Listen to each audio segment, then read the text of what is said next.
America stock మార్కెట్లు గత గురువారం దారుణంగా నష్టపోయాయి. ఇన్వెస్టర్లు సొమ్ము సుమారు $2.7 ట్రిలియన్ హారతి కర్పూరం అయింది. ఇండియన్ కరెన్సీ ప్రకారం చెప్పుకోవాలంటే సుమారు 238 లక్షల కోట్లు నష్టపోయారని చెప్పుకోవచ్చు. దీనికి కారణం ఇన్వెస్టర్లు ఆర్టిఫిషియల్ ఇంటెలిజెన్స్ పై నమ్మకం లేదా అన్న అనుమానాలు కలుగుతున్నాయి.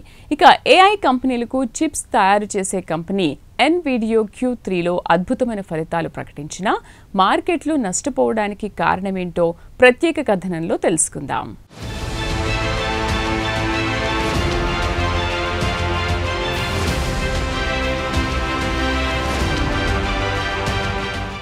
అమెరికా స్టాక్ మార్కెట్లు గత గురువారం నెత్తురోడాయి. ఇన్వెస్టర్ల సొమ్ము $2.7 ట్రిలియన్, ఇండియన్ కరెన్సీ ప్రకారం చెప్పుకోవాలంటే సుమారు 238 లక్షల కోట్లు హారతి కర్పూరమైంది.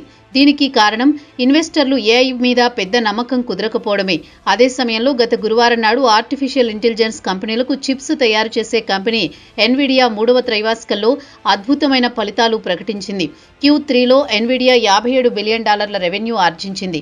Q4 ఫలితాలు మరింత అద్భుతంగా ఉంటాయని, $65 బిలియన్ రెవెన్యూ ఆర్జిస్తామని మార్కెట్ అనలిస్టులు లెక్కగట్టారు. దీంతో AI గాలిబుడుగ కాదని, స్ట్రాంగ్ గా ఉంటుందని సంకేతాలిచ్చింది. ఇక ఎన్విడియా ఫలితాలు వెల్లడైన తర్వాత ఎన్విడియా షేర్ అమాంతం పెరిగిపోయింది.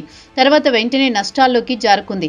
అయితే ఇన్వెస్టర్ల అనుమానం ఏంటంటే కృత్రిమ కంపెనీ విలువను పెంచుతున్నారని, దీర్ఘకాలం పాటు నిలువ లేదని ఇన్వెస్టర్లు తమ వద్ద ఉన్న షేర్లను విక్రయించడంతో మార్కెట్ దారుణంగా క్షీణించింది.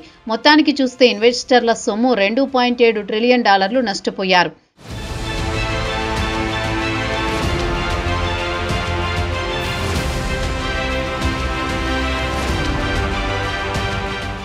ఎన్విడియా కంపెనీ విలువపై అనుమానాలు వ్యక్తం కావడంతో ఇన్వెస్టర్లు టెక్ రంగానికి చెందిన హెవీ వెయిట్ షేర్లను కూడా విక్రయించారు.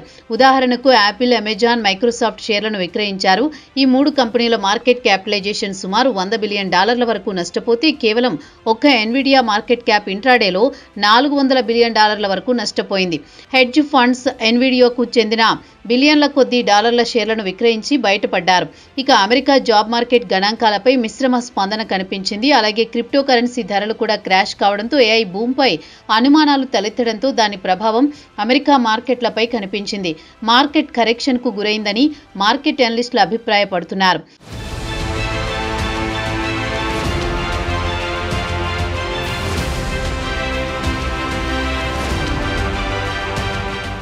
అమెరికాలో టెక్ రంగానికి చెందిన షేర్లు అత్యధికంగా ట్రేడ్ అయ్యే నాస్డాక్ విషయానికి వస్తే సెప్టెంబర్ 11 తర్వాత అత్యధికంగా నష్టపోయింది గత గురువారమే.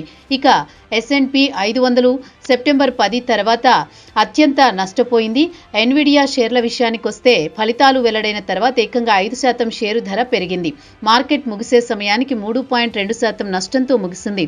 ఎన్విడియాతో పాటు చిప్ రిలేటెడ్ కంపెనీలు దాదాపు నష్టాలతో ముగిశాయి. సెమీ కండక్టర్ ఇండెక్స్ సుమారు 4.8% వరకు నష్టపోయాయి. టెక్నాలజీ రంగానికి చెందిన షేర్లు ఎక్కువగా కోటయ్యే నాస్డాక్ తో పాటు డౌ జోన్ ఇంట్రాడేలో సుమారు 1000 పాయింట్ల వరకు నష్టపోయాయి. చివరకు నాస్డాక్ 4.9% క్షీణించింది. ఏప్రిల్ 9 తర్వాత అత్యధికంగా నష్టపోయింది మాత్రం గత గురువారమే అని చెప్పుకోవచ్చు.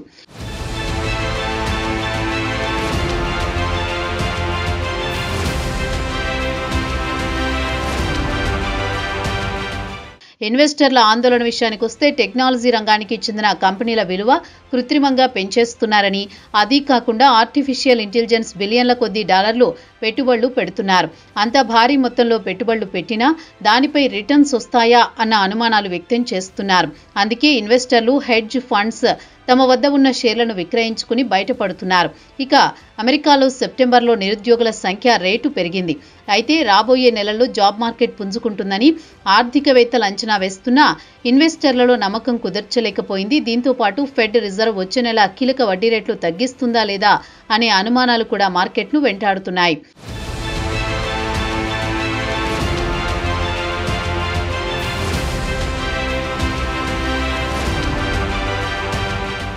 అయితే మార్కెట్లు తిరిగి పుంజుకుంటాయని ఎన్విడియా అద్భుతమైన ఫలితాలు ప్రకటించింది. దీంతో ఇప్పటి వరకు ఏఐపై ఉన్న అనుమానాలు తొలగించిందని పలువురు పోర్ట్ఫోలియో మేనేజర్లు చెబుతున్నారు.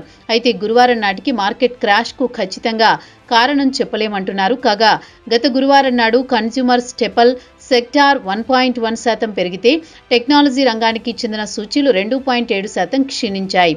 ఐటీ రంగానికి చెందిన అతిపెద్ద కంపెనీలు దారుణంగా నష్టపోయాయి.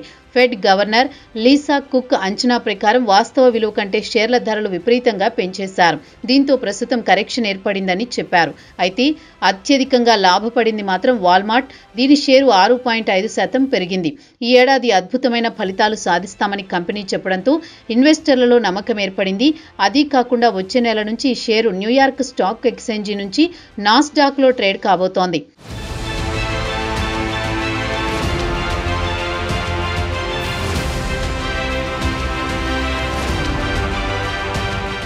ఇక టెక్నాలజీ కంపెనీలు ఆర్టిఫిషియల్ ఇంటెలిజెన్స్ లేదా ఏఐ డేటా సెంటర్లపై బిలియన్ల కొద్దీ డాలర్లు పెట్టుబడులు పెడుతున్నాయి.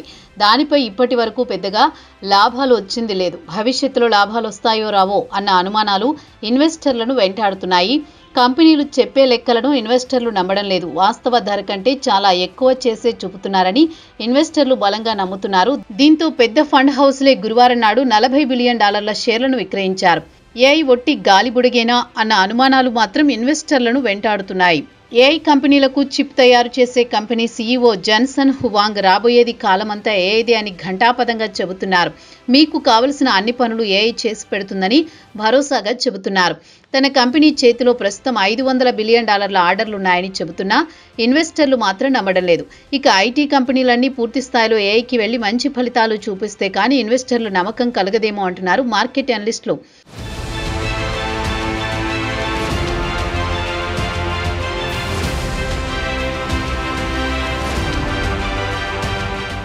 ఆర్టిఫిషియల్ ఇంటెలిజెన్స్ పై ప్రస్తుతం మార్కెట్లో ఉన్న కంపెనీలు వేలం వెర్రిగా పరుగులు తీస్తున్నాయి. మెటా నుంచి మైక్రోసాఫ్ట్, గూగుల్ వరకు ఏఐ వెంట పరుగులు తీస్తున్నాయి. కాలంతో పోటీ పడుతున్నాయి. మార్కెట్లో ఎక్కడ వెనుకబడిపోతామో అని కొత్త టాలెంట్ అన్వేషణలో పడ్డాయి. ఇక మెటా విషయానికొస్తే చాట్ జీపీటీ నుంచి పెద్ద సంఖ్యలో ఉద్యోగులను ఆకర్షిస్తోంది. కావాలనుకుంటే $100 మిలియన్ వేతనం ఇవ్వడానికి కూడా వెనుకాడడం లేదు మెటా సీఈఓ మార్క్ జుకర్బర్గ్. అదే కోవలో ఇతర ఐటీ కంపెనీలు పరుగులు తీస్తున్నాయి. గూగుల్ సీఈఓ సుందర్ పిచాయ్ ఇటీవలే బీబీసీకి ఇచ్చిన ఇంటర్వ్యూలో ఆర్టిఫిషియల్ ఇంటెలిజెన్స్ గురించి పలు అనుమానాలు వ్యక్తం చేశారు. ఏఐని గుడ్డిగా నమ్మరాదని హెచ్చరించారు. ఏఐ మోడల్ ఇప్పుడిప్పుడే అందుబాటులోకి వస్తోంది. తప్పులు దొర్లేందుకు అవకాశాలు పుష్కలంగా ఉన్నాయని చెప్పారు. ఒకవేళ ఏఐ మీకు సమాచారం ఇచ్చినా ఇతర మాధ్యమాల ద్వారా ఏఐ ఇచ్చిన సమాచారం సరైందా కాదా అని ఒకసారి క్రాస్ చెక్ చేసుకోవడం మంచిదని సలహా ఇచ్చారు. ఏఐ అందుబాటులోకి వస్తూ కొన్ని ఉద్యోగాలు పోతాయని చెబుతూనే అదే సమయంలో కొత్త అవకాశాలు వస్తాయన్నారు. అలాగే ఉద్యోగుల నుంచి డాక్టర్లు, టీచర్లు అందరూ ఏఐ టూల్స్ను విరివిగా వాడాలని కోరారు. ప్రారంభంలో కొత్త ఇబ్బందులైనా భవిష్యత్తులో మంచి ఫలితాలు సాధించవచ్చని పిచాయ్ అన్నారు. ఇక ఆయన చివరిగా ఒక కామెంట్ కూడా చేశారు. ఏఐ ఒకరోజు సీఈఓ పాత్ర కూడా పోషిస్తుందని చెప్పారు. అలాగే ఏఐపై పెట్టుబడుల గురించి ప్రస్తావిస్తూ గతంలో .com తరహా నాటి పరిస్థితులు పునరావృతం అవుతున్నాయి.